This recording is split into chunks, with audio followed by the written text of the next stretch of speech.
Question more about the win the other night that you want to take over this game today. Was it the 14 shots or the 7 goals? Just one thing? There was a lot of things that were great in the game, but I think the way we managed the puck and we held on the puck and we broke out the puck was on our stick, which means no shots for them. So our ability to break that puck out of our zone and then hang on to it and play in their zone was the biggest thing for me. And you know, leading up to this little bit of success that we've had, you know, I think there's been a lot of finger pointed at our D zone coverage, and the problem hasn't been our D zone coverage at all. The problem's been us being in our D zone when we could have broken out the puck easily. It's been turned over, and now we're spending time in there. So that was the biggest problem we were having, was just spending massive amounts of time in our zone. So that was the biggest thing for me. And these guys are getting their chances, and eventually what happens is you see what happens the other night. It's a night where they were all able to finish all together on one night. And you know, guys even like Sam Gagne has an unbelievable chance where the goalie makes a good save. He rings another one off the crossbar. You know, he's getting his looks too. So hopefully we can continue that good feeling with our sticks.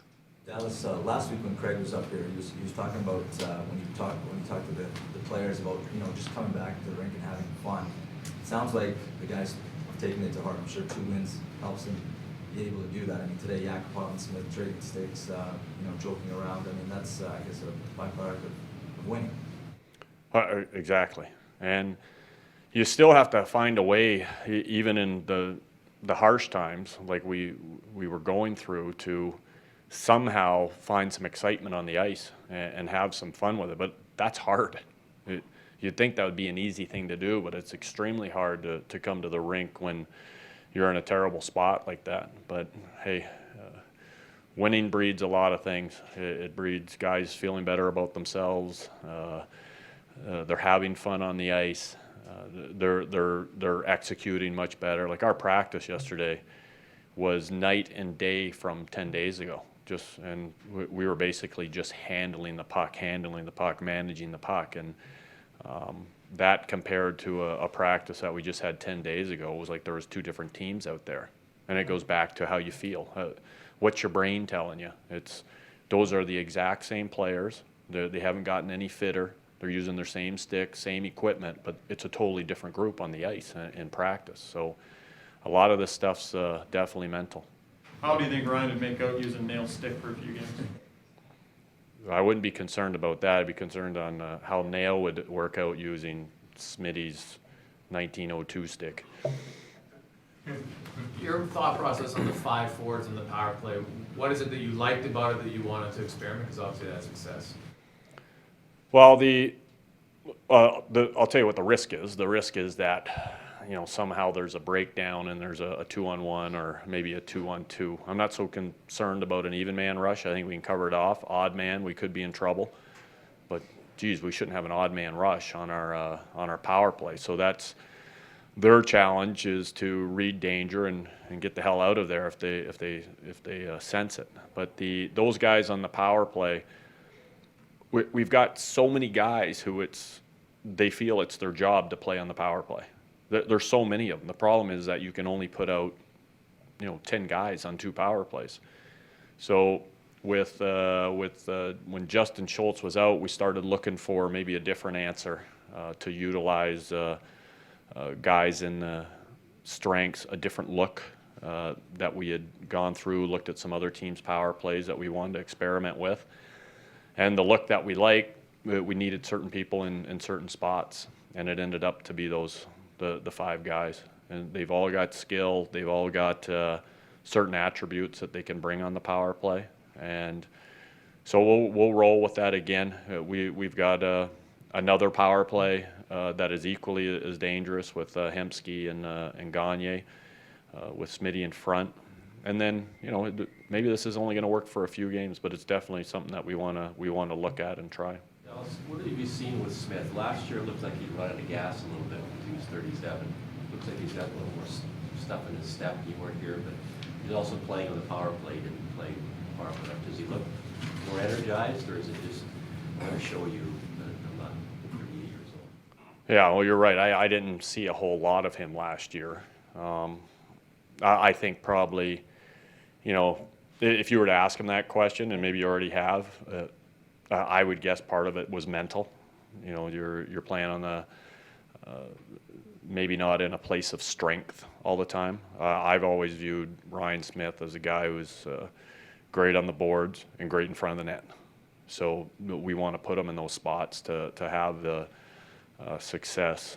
It could be a number of things. I go back to the sit down with him. I had lunch with him. Geez, I might have had the job for 24 hours. And we put a goal in place. I talked to him about his summer workout program, the fitness level we were looking for. Maybe that's got something to do with it, but he's energized. He's being used, and we want to get games out of him like we just saw the other night. And it may be by coincidence, and it may not be, and I don't think it is. But as soon as we started using him more on the penalty kill, our numbers have come up, and so I think he's been a big part of the solution. And once again, we'll see how long it goes. But this guy's a veteran guy. He's got grit to him. He's been through 1,000 different scenarios in his career, and I expect him to keep going at this level if we can get him the proper rest and the proper training.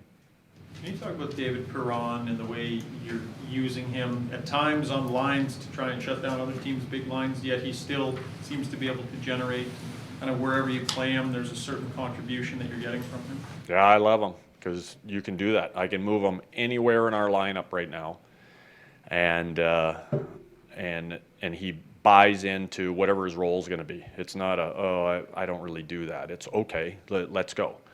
So I like him right now on a kind of a shutdown line because he works at it. He's agitating at it, and then if he does get a chance, it's going in their net. And what a great way to shut down another team's top line, and then you've got a weapon there to put it in. So he's been real good. He's been a real good leader for us. We had a few games back where I didn't love where our D were going, and there was actually a thought process while we were down in the game that I was thinking about flipping them back on D. This is something where this guy is he's doing everything for us, and that's a great example to all of our players. Just do what's asked. No situation on that ice for you or anything that's been asked of you should be like, I don't do that. It's like, yeah, let's go. If it's good for the team, it's good for me. And David's really, worn that hat for us. Luke Gazdic has come in, put Steve McIntyre on waivers today. I think it's kind of obvious that Gazdic's the guy you like. He's only been on for 1 goal against this year. Dallas, what do you see in his overall game? What are the things you're working on him to improve so he can maybe play even more? Yeah, the big things with Luke are, he's a guy who's just getting his feet wet in the league, and it's the basics of the game. It's the pucks off the wall in our zone. He is something that he's working on. He's been so much better on our forecheck, knowing when it's time to go and when to pull out. I feel like just through playing in this league, his skating's going to continue to improve. And he's already a pretty good skater. It's not like he's a real troublesome one out there. And I think he's got a real good feel for his role on what he's going to do. I like that he comes off the bench fairly well. There's been times this year when he sat for long periods, and then he does come off well. And getting to Mac, this wasn't a choice over a choice. It's, Mac's been out for a long time, and we need him to play. And where we're at right now as a team with a full lineup, there's not a place for him to play here right now. So, you run the risk of losing a guy like that on waivers, and I'm always torn on these because, maybe it's my past experience as a player. I quietly hope that, I hope somebody picks up Mac on waivers so he can play in the NHL. And And then I quietly hope on the other side that, boy, I hope he clears, because that's a guy of high character, a really tough customer that we need in our organization as an option. So it wasn't kind of one over the other. One's been playing, the other one's been out forever, and we just couldn't find the ice to get him up to speed here. Where do you feel Gazdic, when he's fighting guys like Grattan and Bolin and having pretty good success, how do you feel that resonates within the rest of your lineup? How important is it to have a guy like that on your team, do you feel? Well, I think it's important right now for our group. I know there's a lot of people out there who think that has nothing to do with the game. Well, they've never stood on the bench and see how it ignites your bench. I think it's important for all our players to stand up for each other, to care. It shows that you care. And especially when you come to one of your guys' defense. I think that goes a long, long way with your group's closeness, the way they'll fight for each other. And I don't mean fist fight. I mean they get out there and they're all pulling on the same rope. I always like to go. One of my favorite teams to watch over the last few years has been the Boston Bruins. Like, you touch one of their guys, there are like 5 guys waiting for you, or 6, 7. They're all coming, and that shows a team that is extremely close. They're all on the same page. There's no scrums where you've got 2 or 3 guys skating around looking in the stands. Everybody's in there supporting each other. So that's something that you don't have to be big and tough to do that. You just have to get in there and stick up for each other. Do you find, does your team still need to do that more often, to have somewhat of a pack mentality on the ice? Yeah, and it's something that we're pushing, and it's something that we've gotten way better at from day one here, where there would be a scrum before and we'd have 3 or 4 guys kind of, okay, the refs will get in there. And now you're starting to see 2 and 3 and 4. You just saw it a few games ago with, who were we playing? We were playing Dallas. And their agitator guy, their guy that's worked extremely hard to get in the league, Roussel. Roussel's over fooling around with Potter. And here comes Taylor Hall in. Gives him a swat, chases him away. I'm like, yes, that is, I love that from our team. I love it. Didn't take a penalty, but it resonates on the bench. And that's why I always find it interesting, people's views on the violence in hockey. Is it does nothing for the game, but maybe we should invite them down on the bench and see what it does to the guys that are getting ready to go out on the ice. Dallas, I'm doing a Scriven story. What do you remember about him coaching?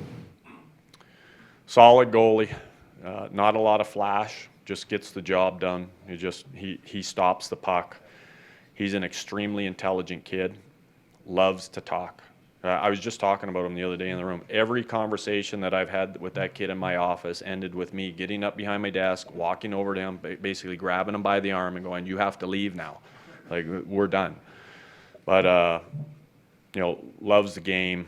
He's an interesting kid. Are you surprised that he's doing what he is, or get lost in it? Because you probably like Reimer better, obviously, than Bernier, so he gets. Yeah, and he was unproven in Toronto, so there's probably question marks. And he's still very early into his career. He's obviously having great success now. I wish he was doing that in the East. But, a guy that I'm very proud of, where he's at. He's a really good person, and it's great to see him have success. And his challenge would be, can you do it over a long period of time? Thank you.